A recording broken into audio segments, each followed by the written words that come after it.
Why don't we get started? First of all, thank you everyone for spending a little bit of time with me today and joining us for this discussion about the NIST Cybersecurity Framework version 2.0. I'm pretty excited to go through this topic, and I hope it's interesting for everyone who's attending as well. We are broadcasting this both on Zoom and on LinkedIn live, so you might be joined on one or the other. There's obviously slightly different experience depending on which format you're looking at. If you're commenting on LinkedIn, not all the people on Zoom will see it. If you ask questions on Zoom, we'll see them, but the people on LinkedIn might not see them. So I'd like to encourage everyone, regardless of how you're participating, feel free to put questions either into the LinkedIn comments or into the Zoom Q&A. And we'll try and get to those at the end if you have questions as we go through the presentation. I'm actually going to start here with a little bit of a poll. If you're on LinkedIn, you can vote with an emoji in the comments. And if you're on Zoom, we'll actually pop up a Zoom poll that you can respond to. I'm curious to know, of the folks who are attending, how many of you are currently using the NIST cybersecurity framework? Maybe you're not sure, and that's okay. And maybe you know you're definitely not, or definitely are using it. We'd love to know and get a little bit of a sense of what the audience looks like. So go ahead and fill that out if you get a chance. I'd appreciate it. And I will probably ask for those poll results to be shown in a minute or two, at least for the Zoom ones that we can collect automatically, and we'll get a sense of that. So today's topic, first of all, let me introduce myself. I'm Tim Erlin. I'm the head of product for Wallarm. So I'm responsible for the product and what we build. I'm trying to make sure that we solve problems that customers care about. And today we're going to talk about the NIST Cybersecurity Framework 2.0. We'll talk about what that framework is, some of the changes, and how it specifically applies to API security. And then we're going to finish off the session with a demonstration of our new NIST CSF dashboard that we introduced into the product and give you a sense of what that looks like as well. So let's go ahead and move forward. Actually, let's start by, if we have poll results so far, there they are, like magic.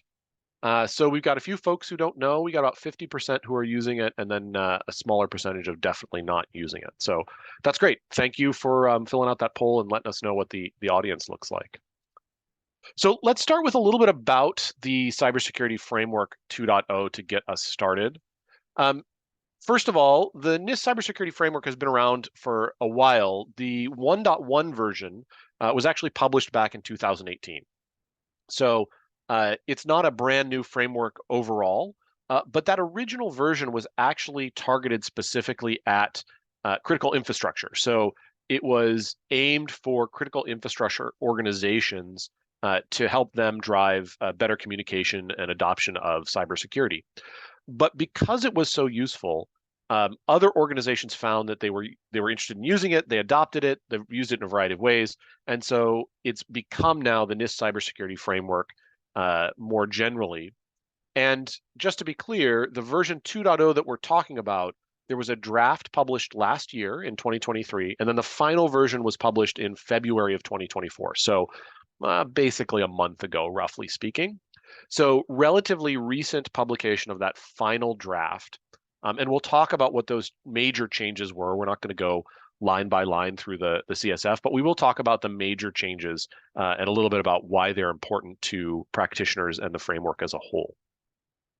For that percentage of you who aren't sure or aren't using the CSF, I just wanted to cover a little bit of the structure of the CSF, because we'll reference these things as we go through the presentation. So the cybersecurity framework core is broken up into sort of three major items: functions, categories, and subcategories.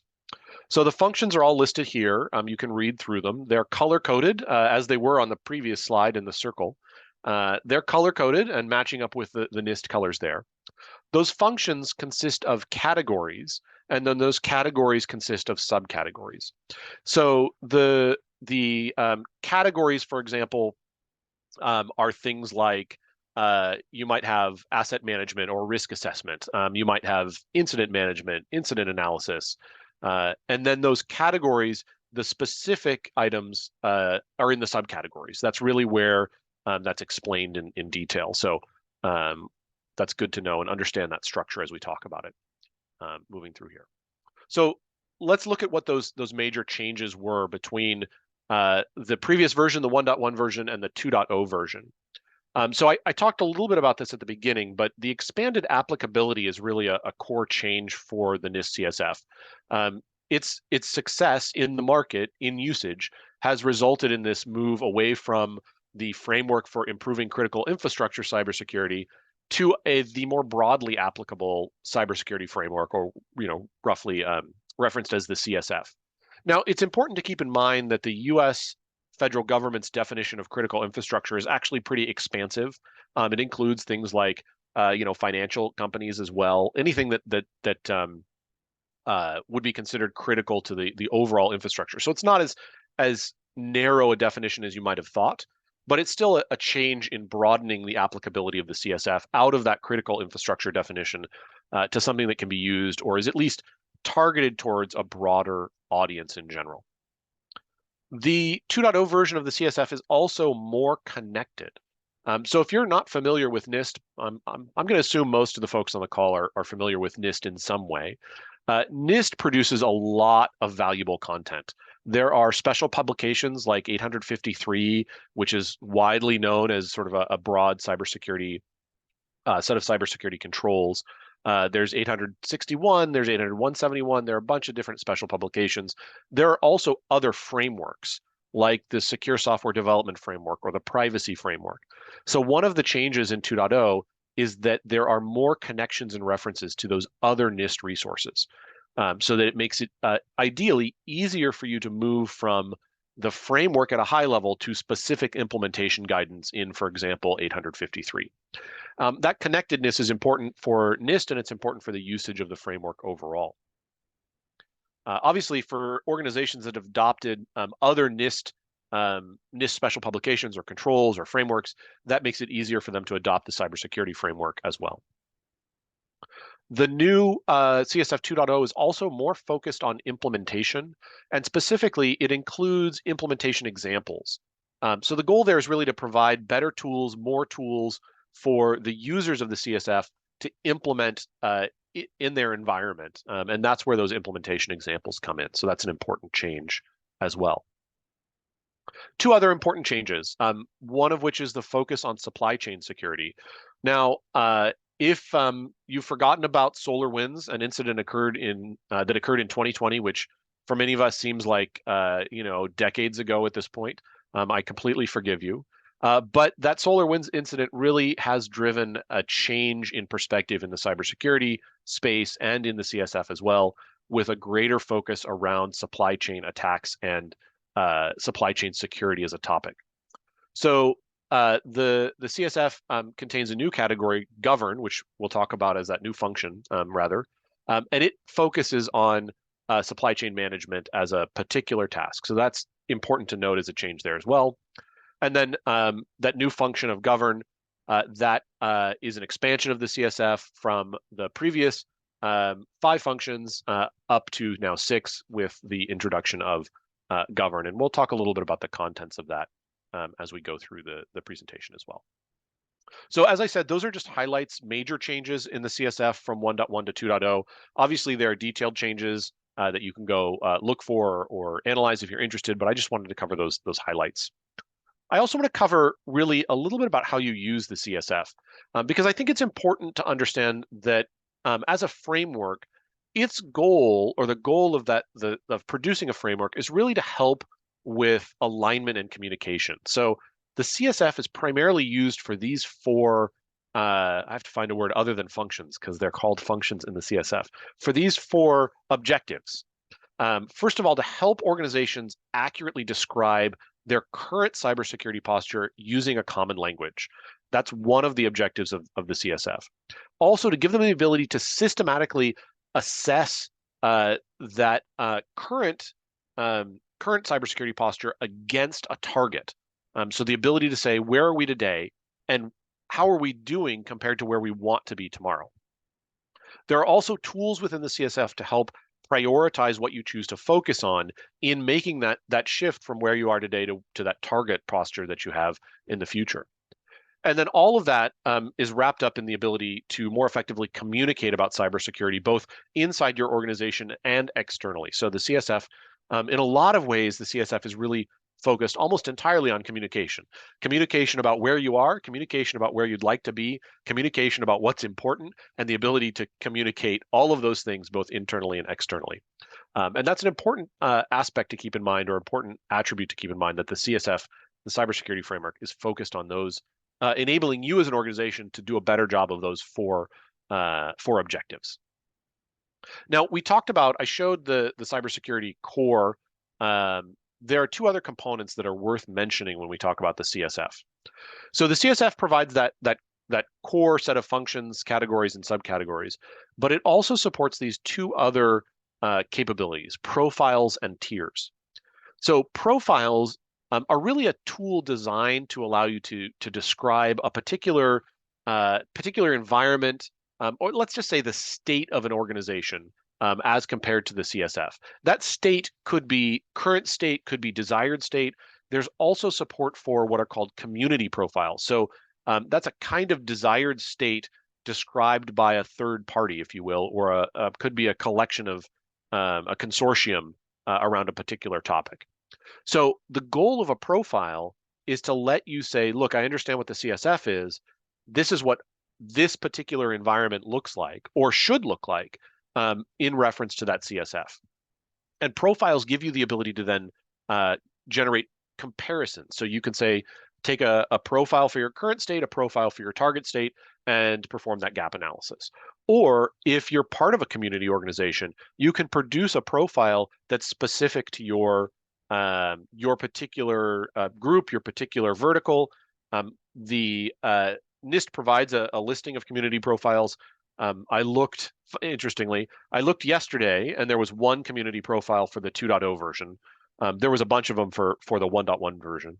I looked today, and there are now two community profiles for the 2.0 version. So this is a list that's expanding. And the one there that was there before was specifically for financial services organizations. And so that's the kind of community profile that you might find. And then the tiers. Tiers are a way for an organization to characterize the maturity of a particular function or category.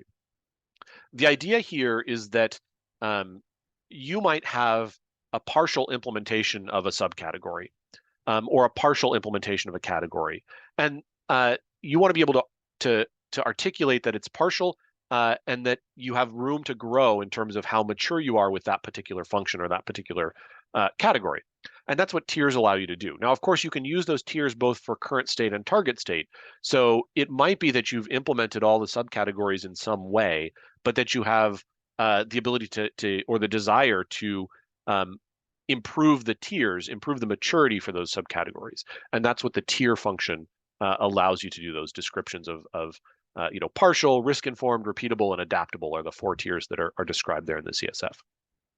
So when you combine those together, you actually have a pretty powerful framework for understanding and communicating the state of your organization, comparing it to a desired state, and also talking about the maturity of the controls that you've chosen to implement as well. So I also want to talk a little bit about where the CSF fits into the world of standards and regulations and frameworks. These are terms that are used broadly, but not often necessarily completely understood. And there's certainly overlap here as well. So I like this little pyramid approach to think about it. At the top we have frameworks. Frameworks are really intended to provide that common language or that taxonomy. NIST provides, the CSF. COBIT can be thought of as a framework as well. You also have what are called standards. Now, the difference between a framework and a standard is that a standard is prescriptive, and a framework is a tool for communication or a taxonomy. So while you might be tempted to think of the NIST CSF as telling you what you should implement, it actually has no goal, no objective to tell you what you should implement. The goal of the CSF, as we talked about, is to allow you to assess and communicate, not to say these are the things you should implement. In comparison, a standard is specifically telling you what you should implement. So the PCI DSS, as an example, also taking up some space in the news these days because there's an update to 4.0, or rather an implementation deadline for 4.0. The PCI DSS is a set of controls that if you want to be compliant with the DSS, you have to implement those controls. And that's absolutely the case. You could take the CIS critical security controls, same thing. If you want to be compliant with that set of controls, you have to implement those controls. Importantly, standards tend to exist at that layer of these are the controls you should implement. A control is a layer below that. These are things that you specifically should implement, or not should implement, are specific security controls that you can put in place. So things like access control, things like vulnerability management, things like API security. Those are specific controls. They might be referenced in a standard. They also might be referenced in a framework as well. So hopefully that gives you a little bit of a sense of how those things fit together. What we're talking about today is the NIST cybersecurity framework. It exists at that framework layer, and then we'll reference various controls that might apply to the framework as we go through it. So that's kind of the introduction. Hopefully that was useful and interesting. I know for the percentage of you who are already using the CSF, maybe you learned something about 2.0, I hope. I hope it wasn't too repetitive for you folks as well. So let's talk specifically now about API security and where it fits into the cybersecurity framework. So we're going to come back to reference the functions that are in the CSF 2.0. And we're just going to go through them and talk about how API security applies to those specifically. So we'll start with identify.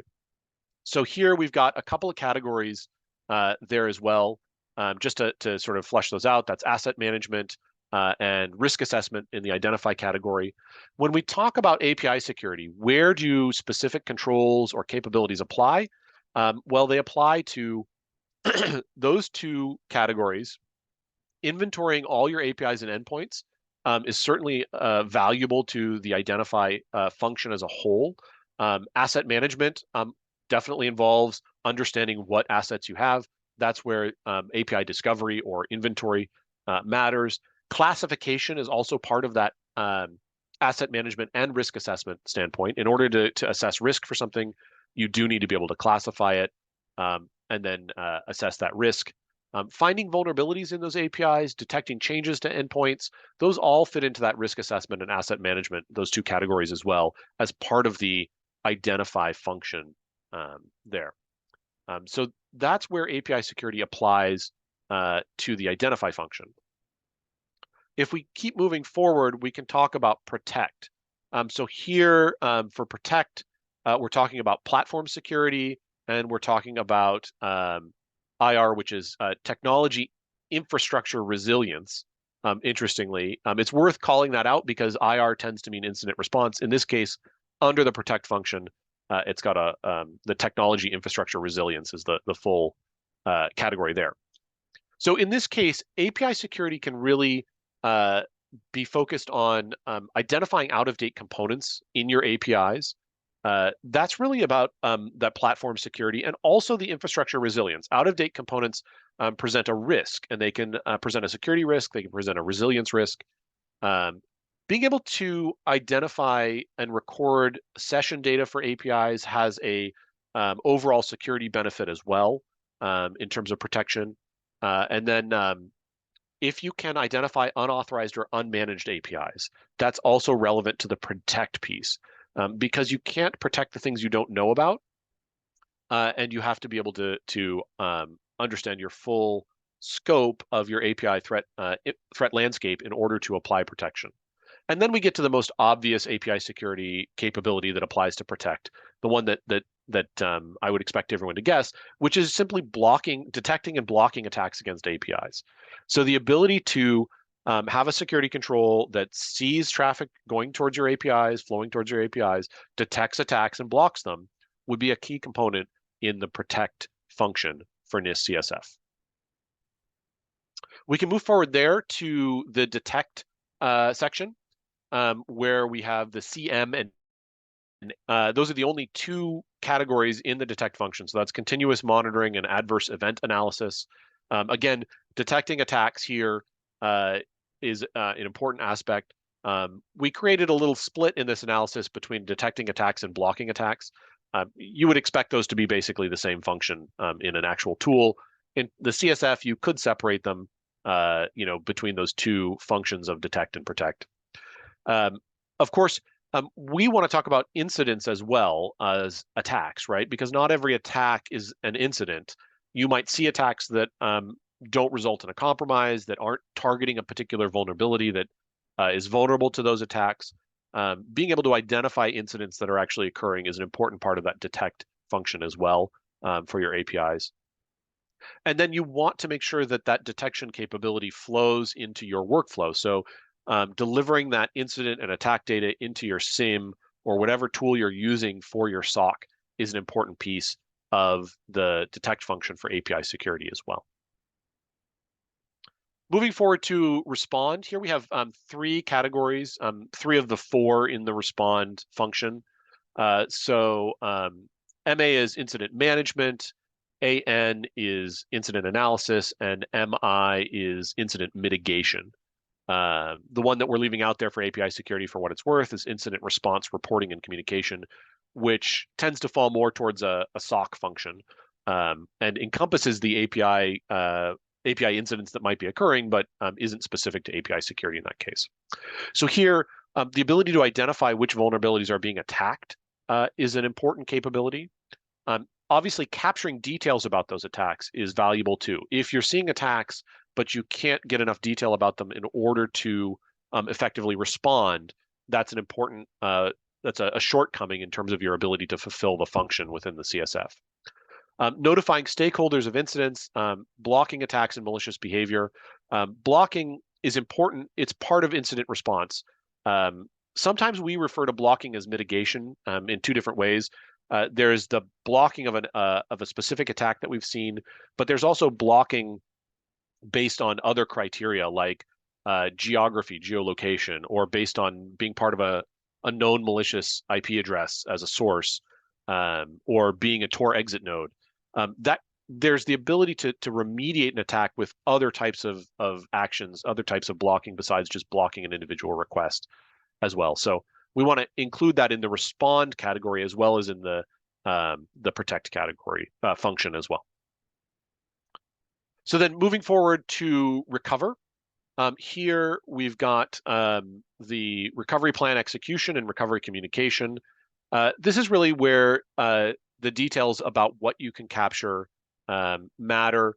And it goes beyond what maybe a tool might do. It's still part of API security as well. You obviously want to capture the details of any API-related breaches, but you also want to make sure that you're including your API-based services in your recovery plan.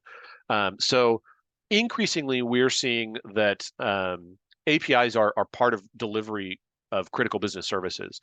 And so those need to be included in your recovery plan, whether they're APIs that you build and deliver yourself or APIs that are available through a third-party component or an off-the-shelf tool.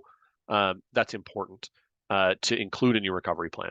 You also want to make sure that you integrate that incident reporting for those APIs into your existing structure. So, I'll make the assumption that you have some kind of existing structure for incident reporting. Make sure that the API data that you have, the API incidents that you can detect, are also included there as well. So that's really the circle for now. We'll come back to the govern piece for how API security fits into the CSF, or how it might fit into the CSF when you think about an API security program. Now, if you're new to the CSF, I want to talk a little bit about what first steps you might take. So what can you do to get started with implementing the CSF or using it in some useful way? The first one is to create a profile. So NIST actually provides a template that you can download and use to create a profile. And that's a great starting point. Use those CSF materials to generate that profile. It could describe your current state. Ideally, you start with your current state of your cybersecurity program.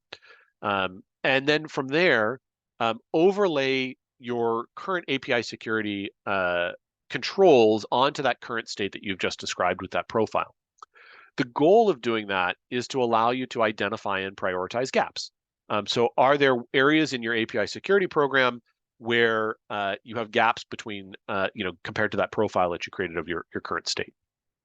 And ultimately, anytime you identify and prioritize gaps, you should probably create an action plan to close those gaps, assuming that they're important. You might decide that those gaps are not important, which is a valid position to take as well. But for the gaps that are at the highest priority, you want to make sure that you have an action plan to close them. And so that's a great first step to take, where you can use the CSF, use the function of having profiles, and compare that to your API security program today in order to identify and prioritize gaps. So from there, we want to take a look at some slightly more advanced topics. If you're already using the CSF, what does what do the changes with 2.0 mean, and what actions can you take? And this is where we want to bring up the govern function in particular. So really, when we look at what's included in govern, most of the content there, most of the categories and subcategories were pulled from other places in the CSF and moved into their own function under govern. So what we're seeing there is the CSF emphasizing the need to have those things as a separate function, as opposed to being distributed throughout the other functions. There were some that were dropped, so there are things that were removed, but that movement is valuable to note as a pattern. So when we talk about API security and that govern piece, govern is mostly about policies, about communication. You can include things there like making sure that your APIs as deployed match your specifications.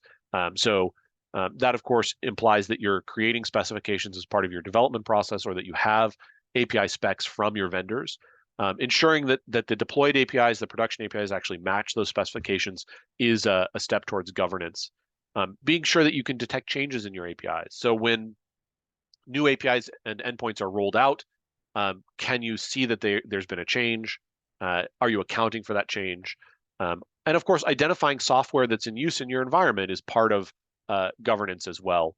And that's important to include there in the govern function. And your APIs are not only software that you have in your environment, but they're also in some cases the network facing doorway to identifying the software that you have deployed somewhere in your environment. So identifying what an API is attached to can help you identify a piece of software or application that you have in your environment as well. So when we talk about govern, as I said, a lot of what's included here is really about policy, it's about process, it's about documentation, but it's important to keep in mind that, and as such, it's not tied to specific controls the way some of the other functions are.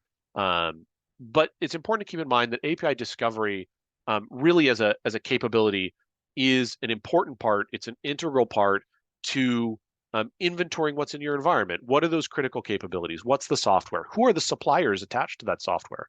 And then, of course, broadly speaking, API threat protection can also be used to monitor your connections to third-party suppliers and partners that might integrate or consume your APIs.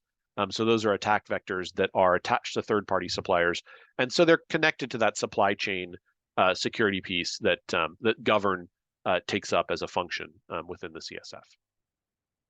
So for those of you who are already using the CSF, what next steps would we recommend there? So let's start by creating a profile around those govern categories and subcategories. If you're already using profiles, this might be an update. So you can either create or update an existing profile to include that govern function. You will, of course, if you're using a profile already, you'll have categories that are migrating. So you might simply be moving things out of other functions into the govern function as you do that, or you might be creating them new depending on where you are. Another good step is to conduct an audit of your policies. So that govern function has a lot to do with policies and documentation. Conducting an audit of the policies and documentation that you have is valuable. In that audit, you can make sure that they actually adequately account for the services you deliver as APIs, or the APIs that are critical to your business that someone else delivers, making sure that the API components of your business are included in the govern function and in the policies and documentation that you have. And then finally, establish a mandate, just really to level up that governance function within your environment. If you're in a leadership position, you might be in the position to actually establish that mandate. Say, look, the CSF we've been using the CSF. They've added a govern function. We're going to place an emphasis on governance as part of our overall, cybersecurity program. And this is what that's going to look like. Create a cross-functional team as an example to assess how governance should be applied to the specific security controls in your environment. And that's a great way to generate change in your environment around that CSF 2.0 release event. That event provides a good mechanism for a good catalyst rather for change in your environment. So with that, we're going to move on to a demo of the dashboard. I'm just going to take a quick look at the Q&A and see. Yep, so there was one question I see. The amount of profiles is limited from what I can tell. Is any work being done to improve that? So there are, as I said, there were 2 profiles last I checked, community profiles for the CSF 2.0. There were a number of others for 1.1. I'll point out that the profile is a function or a capability within the CSF. You can create as many profiles as you want based on the CSF for different purposes. The community profiles have to be created by some external entity, external to you. But that being said, there's no reason that you can't get involved in creating those community profiles as well. If you feel like there's a profile missing, it might be a good opportunity or a good indicator that you should get involved in generating those community profiles. Okay, with that, I'm going to switch over to the demo here. Okay, so let me just give you a quick orientation to what you're looking at. This is the Wallarm interface, and we've got a number of different capabilities in here where we can detect attacks, we can do API discovery, et cetera, et cetera. What we're looking at is a dashboard that we introduced right around the same time that the NIST CSF 2.0 was released. We've labeled this as beta because we think there's an opportunity for feedback and some changes, but it is a fully functional dashboard. And the goal of this dashboard is to communicate with users of the product whether or not they're fully utilizing the capabilities within the product that map to the CSF functions that are applicable. So think about it this way. The Wallarm product provides a set of security controls that you can implement. We want to make sure that you've implemented them, mapped to the CSF 2.0 and give you that visibility so you can see where you might have something to configure to get more value or something that don't have access to get more value out of the product as well. So with each of these, and then in the middle, you can see there's a overall percentage level showing you what you've implemented. If you click on that, it gives you some high level data about the environment, how many incidents and attacks you've detected, how much traffic is being processed there as well. And then each of these gives you information about that specific area of functionality or control. So for example, if we choose active blocking, we'll get more information about that traffic that we just looked at, and we can drill into this. So for example, I see that there are 218 hits that were blocked, 218,000 rather. If I click on that, it will take me to all of those blocked hits, and I can drill into them and get more detail on exactly what happened there. Here's the actual request. Here's the payload that matched, and we can see the source and that in this case, this was blocked as well. So that's an attack that I've gotten to that was blocked from the dashboard here. We can look at other things like risk management, which will focus more on vulnerabilities that we've detected or incidents. That will take you to the list of vulnerabilities as well. We can see a number of vulnerabilities there. And we can go back to the dashboard. API discovery is always a great example. So if we look at API discovery, we can see discovered endpoints and discovered applications. But we can also look at the risk score, which will give us a little bit more information, all of this from API discovery as well. So we can see, in this case, the risk score is attached to the actual risk score. So for the API endpoint, so for example, high, medium, low. In this case, if I select high, I'll go to API discovery filtered for high risk endpoints. So this one has a risk score of 9.0. Lots of hits against this endpoint, some additional information as well. And if I click on that, I'll get more information here about the traffic that is destined for this endpoint. It has one active vulnerability, and I can see the headers and parameters. In this case, there were no parameters, but I can see the headers here. this also happens to be an endpoint that is a shadow endpoint, meaning that it was not included in a specification that was applied to this host. So if I go back to the dashboard, I can also drill in from there onto those other aspects. So if I wanted to see all the shadow endpoints, while I can filter it from API discovery, I can also filter it from the dashboard. Now I can see that these are all shadow APIs. So these are all endpoints that weren't part of a specification that was applied here as well. And it's changed, obviously, the risk filter removed here. So we're no longer looking at just high. We're now looking at all of the endpoints that are shadow endpoints here as well. So with API discovery, you can find all of that information. If we remove the filter, I can now see all of the endpoints, 107 endpoints. I can sort them by risk if I want. I can filter for all of those things. But the CSF dashboard gives you the ability to drill in directly from there based on that categorization and mapping to the identify function within the CSF and the API risk score capability within Wallarm. So we can also look at things like application and API protection. Here we're looking at the settings and information about the web application and API protection functionality within the product. We can see we've got one IP on the deny list. We can see that we've got some triggers set up. We can see that rate limiting is not enabled. So if I choose to, and I click on that, it will take me to the rules section where I can add a rule for rate limiting. And here I can set a rate limit. I can set this rate limit based on a whole bunch of different parameters for a URI and any of the attributes of that URI. So there's lots of flexibility around exactly how rate limiting is applied, but I haven't configured it here, and so it shows up, takes me to the rules section, and I can create that rule from the dashboard. I can also go from there to the triggers section. So the triggers where rules determine what happens with traffic that we've detected, that we've seen in the Wallarm node. The triggers are really a response to a particular type of event. So we've got a number of triggers set up, but we can always create more. We can create triggers for detected events like brute force and forced browsing. We can create triggers for specific numbers of attacks or number of hits. There are triggers for changes in the API, a compromised user account as an example, which is part of our credential stuffing detection, always a useful feature. And if any of those rogue APIs are detected, we can set up triggers for those as well.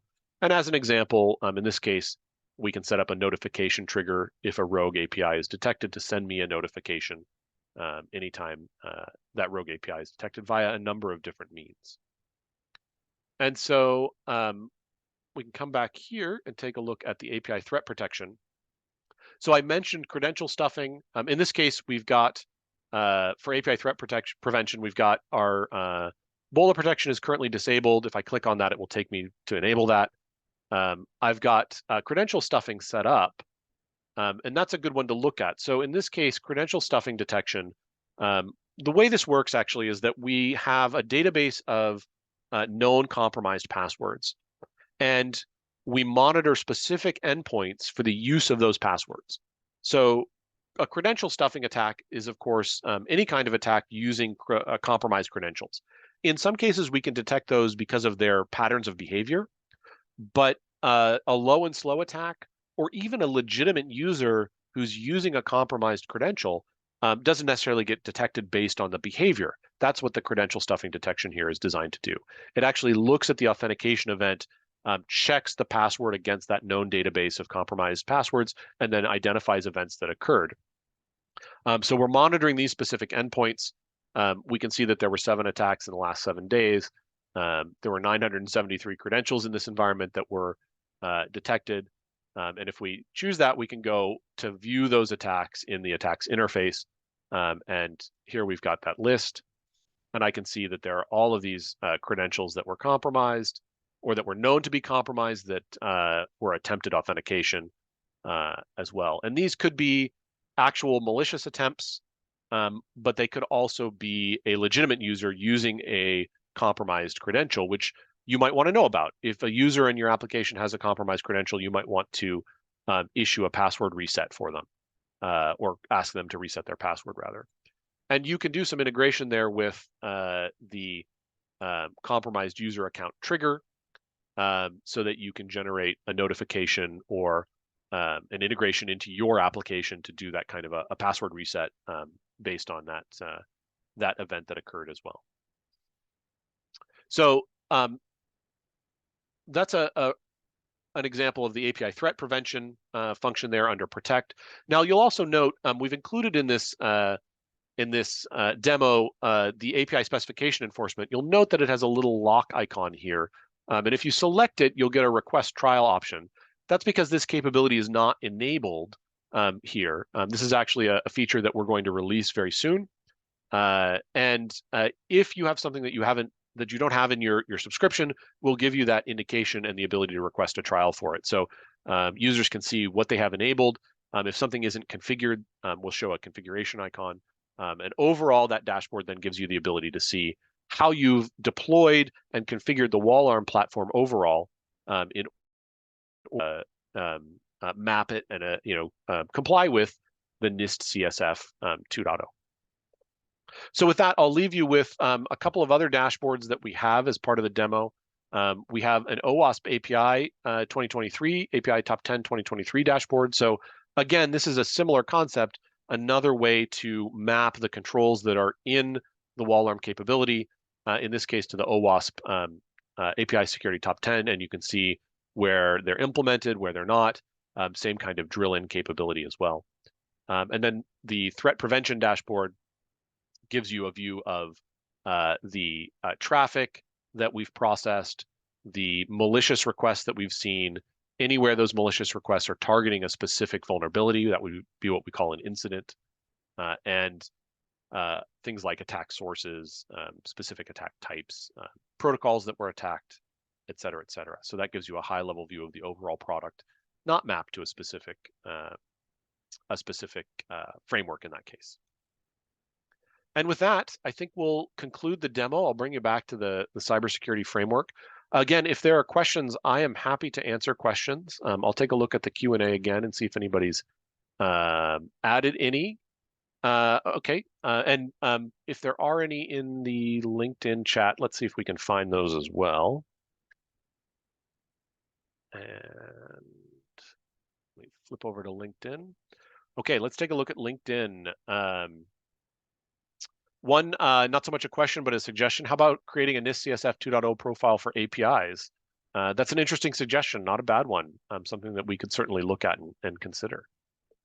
Thank you for that comment. I appreciate it. And all right, just looking through for more questions. If you have questions, please feel free to add them. Any open source dashboards based on NIST CSF 2.0? Not that I'm aware of, but I'm not sure what would be included in that dashboard. So if anybody has a thought about that or open source tools for NIST CSF 2.0, please feel free to reply to that comment. Another comment that someone would have preferred a 5-stage maturity model. I think that's great feedback for the CSF itself. That's not so much for us. I think, in terms of what I think about the maturity model, having a maturity model is a great place to start. I think 4 stages is actually sufficient. If you have more than that, unless there's a real reason to, it doesn't necessarily add any value. But that's just my perspective there. Some conversation about that as well. And just looking got that one. So there seems to be an overlap between detect and respond. Yeah, so I maybe I addressed this when I got to it. But we did say that, let's see if I can find that slide quickly. I think this one's probably the best one to pull up.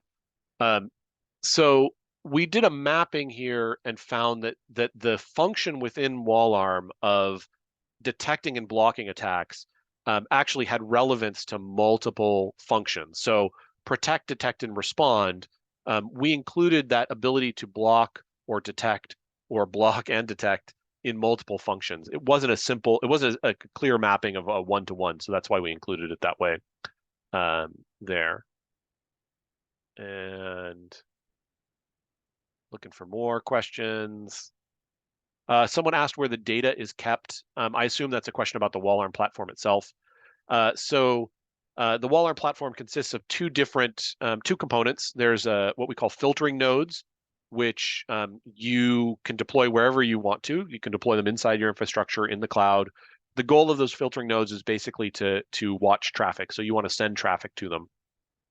Either use them as an inline node, or you can mirror traffic to them in a variety of ways. But ultimately, you control those nodes. There is a hosted managed option if that's what you want. And then there's the Wallarm console, which is a SaaS-based service. The data that's exchanged is carefully managed. So the only data that we send back to the Wallarm, the only detailed data we send back to the Wallarm console is about attacks. So we're not capturing all the traffic. We're not creating a giant data lake. We're only collecting the detailed data for specific attacks that we've detected as well. All right. There was a question about integration with an API with Splunk in this case. So the Wallarm platform does support integration with Splunk. You can generate events into Splunk. It's just one of our integration targets in the UI. So there's full support there as well. And let's see. So we've got why doesn't the dashboard need a recover function? So when we built the dashboard, we felt like the capabilities were covered in the other functions. We did talk about this in a number of cases, that the capabilities were covered in the other functions. So we didn't want to build empty functions into the dashboard. We wanted it to be relevant to what was in the platform. So good question, good feedback, something that we might consider in the next version of it, if it makes sense. Let's see. There's a question here. The govern function doesn't seem to impose standards on API security. Is that true? So none of the functions specifically address API security. They all address controls at a higher level. And of course, as a framework, they don't impose those controls. They're providing a tool for you to describe or talk about them. The govern function is focused mostly on policy and documentation. That does apply to API security because you do want to still make sure that you've, as we indicated, that you've documented the APIs that you have, that your policies include APIs. So I think that's a valuable way to look at it there. And there's will a recording be available? Yes, and also for LinkedIn, it will always be available to rewatch on LinkedIn as well. And I'm just getting through maybe the last questions. There was a question, could you please quickly go over the identify section of the dashboard? Let me take a look here. So for identify, most of this is focused on API discovery. So our API discovery function maps to both of these, API discovery and risk score. The attack surface capability is actually mapped to our API leaks functionality, which I didn't talk about. So one of the capabilities inside of Wallarm is the ability to search web properties and public postman collections for leaked sensitive API-related data. So for example, you might have a token, in this case GitHub, a token that was leaked in GitHub. This is a good example because it's very similar to what happened to Mercedes-Benz about a month ago. There was an API token that was put in a public GitHub repository that provided access to their private GitHub repository. So that's the kind of thing that the API leak detection does. And that's sort of part of the attack surface piece. The other parts of identify are really focused on API discovery. So finding all of the endpoints in your environment, assessing them for risk, providing information about what sensitive data they expose, and whether or not how they compare to a specification. So you can upload a specification, map that to a particular API, and then we'll tell you which endpoints are included in that specification, but not in your environment, or in the environment, but not in the specification. And then, also those that were in the environment, but were removed and are part of the specification. So those are shadow, orphan, and zombie APIs is the way to think about that. Okay, I think just looking through for any additional questions. Let me go back to the, let's see, to the LinkedIn piece as well. I don't see. There's one last question there. Does the Wallarm platform support CSF tiers? Um, the short answer would be no. The tiers in the CSF are really up to you as an organization to determine the level of maturity for that the implementation of that category or subcategory, as the case may be. So it doesn't make a lot of sense for Wallarm to try and determine a tier in that sense, and I think that's probably the best answer for that one. And I think that's it. If you have additional questions, feel free to reach out to us. We're happy to answer questions. If you'd like us to follow up with you and you're on LinkedIn, feel free to just comment API in the comments, and we'll pull that out and use that as a key that you'd like a follow up from us or like to hear from us. Otherwise, you can certainly find out how to contact us on wallarm.com. And thank you so much for joining me. I hope that was useful and informative. It was fun for me to put together and fun for me to present as well. So thank you very much.